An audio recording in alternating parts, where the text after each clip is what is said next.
आज हम भौतिक विज्ञान शिक्षण में अम्ल तथा यौगिक प्रकरण पर पाठ्य योजना तैयार करेंगे।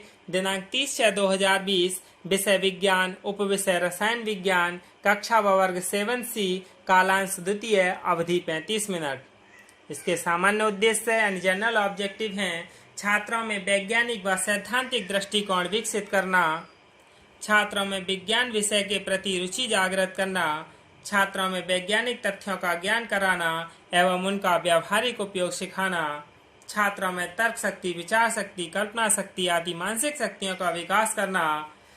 इसके विशिष्ट उद्देश्य हैं यानी स्पेसिफिक ऑब्जेक्टिव कि छात्र अम्ल के विषय में जान सकेंगे, छात्र अम्ल के प्रकारों को समझ सकेंगे, छात्र यौगिक के विषय में ज्ञान प्राप्त कर सकेंगे, छात्र अम्ल और यौगिक का दैनिक जीवन के से संबंध जान सकेंगे।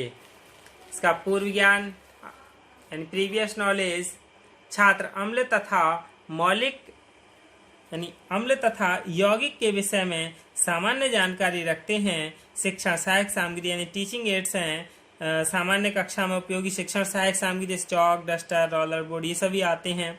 प्रत्यक्ष वस्तु नींबू है, प्रत्यक्ष वस्तु इमली है और प्रत्यक्ष वस्तु गिलास में भरा हुआ जल है।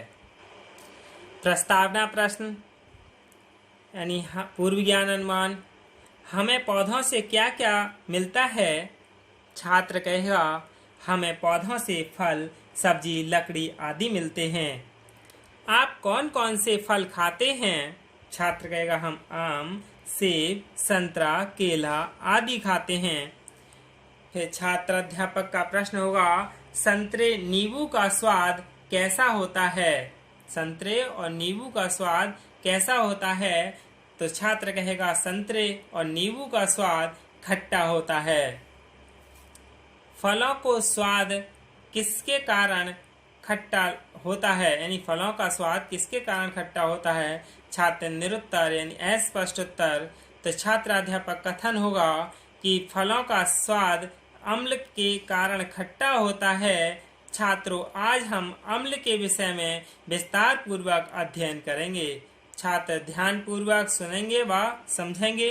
कथन विधि: पहला शिक्षण बिंदु है अम्ल यानी पहला शिक्षण बिंदु क्या है? अम्ल है। पूर्व ज्ञान प्रत्यास्मरण यानी विकासात्मक प्रश्न: नींबू यानी ये नींबू है, वास्तविक वस्तु है, प्रत्यक्ष वस्तु, इसे दिखाते हुए प्रश्न करेंगे कि ये क्या है? छात्र कहेंगे ये नींबू है। नींबू का स्वाद कैसा होता है? छात्र कहेगा नींबू का स्वाद खट्टा होता है। अम्ल कितने प्रकार के होते हैं? अस्पष्ट उत्तर। तो समस्यात्मक प्रश्न है यानी नवीन ज्ञान प्रस्तुतिकरण। छात्राध्यापक कथन: अम्ल के कारण ही इमली, संतरा, दही, कच्चा आम आदि का स्वाद खट्टा हो जाता है। एसिड शब्द लैटिन भाषा के एसियर से बना है जिसका अर्थ खट्टा होता है।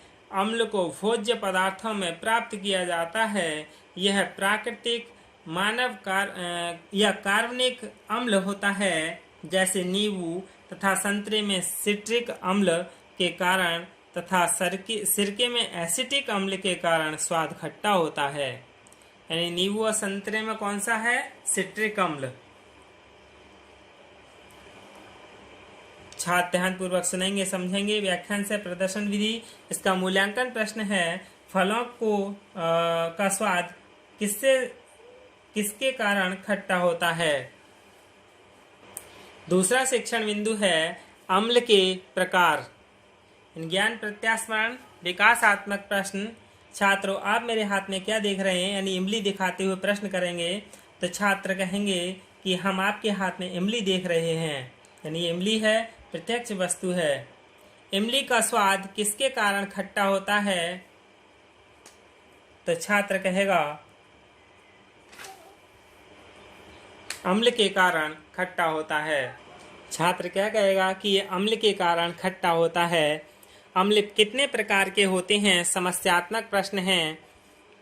तो छात्राध्यापक कथन होगा कि अम्ल मुख्यतः दो प्रकार के होते हैं, दुर्बल अम्ल और प्रबल अम्ल।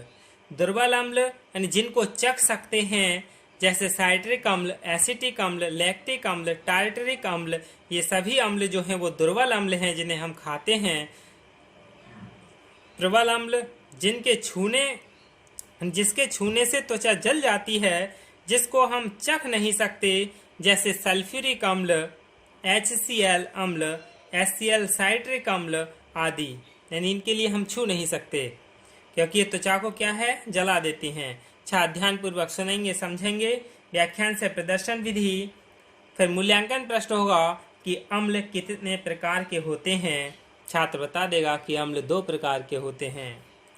तीसरा शिक्षण बिंदु यानी यौगिक। तीसरा शिक्षण बिंदु क्या है? यौगिक है ज्ञान प्रत्यास्मरण, विकासात्मक प्रश्न, यानी जल से भरा गिलास दिखाते हुए ये क्या है? छात्र कहेंगे जल से भरा गिलास है। जल का सामान्य सूत्र क्या है? जल का सामान्य सूत्र H2O है। यौगिक किसे कहते हैं? अस्पष्टोत्तर। फिर समस्यात्मक प्रश्न है, यानी छात्राध्यापक कथन नवीन ज्ञान प्रस्तुत करेगा। यानी यौगिक के अणु 2 या 2 से अधिक परमाणुओं से मिलकर बनते हैं। जल H2O का एक अणु हाइड्रोजन के 2 परमाणु तथा ऑक्सीजन के 1 परमाणु से बनता है। इसी प्रकार चीनी यानी C12H22O11 के एक अणु कार्बन के 12 तथा हाइड्रोजन के 22 तथा ऑक्सीजन के 11 परमाणु से मिलकर बनती है। छात्र ध्यानपूर्वक सुनेंगे व समझेंगे। और व्याख्यान से प्रदर्शन विधि, मूल्यांकन प्रश्न है कि जल किस किस से मिलकर बना है। छात्र बता देंगे कि हाइड्रोजन और ऑक्सीजन से मिलकर बना है। बोधात्मक प्रश्न, जल के अणु में हाइड्रोजन के कितने परमाणु होते हैं? दुर्बल अम्ल किसे कहते हैं? चीनी में हाइड्रोजन के कितने परमाणु होते हैं? ये सभी बच्चे आसानी से इनके उत्तर दे देंगे। फिर श्यामपट्ट सारांश यानी नवीन ज्ञान स्थायीकरण, छात्राध्यापक श्यामपट्ट पर अम्ल तथा अम्ल के प्रकार तथा यौगिक के विषय में जानकारी अंकित करेगा।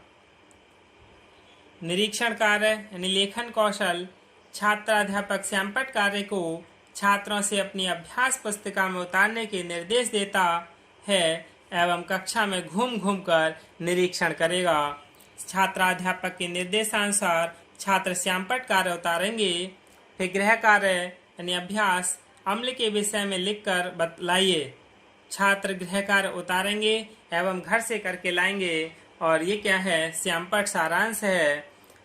यानी यही हमारी क्या है? अम्ल और यौगिक प्रकरण पर पाठ्य योजना है। धन्यवाद।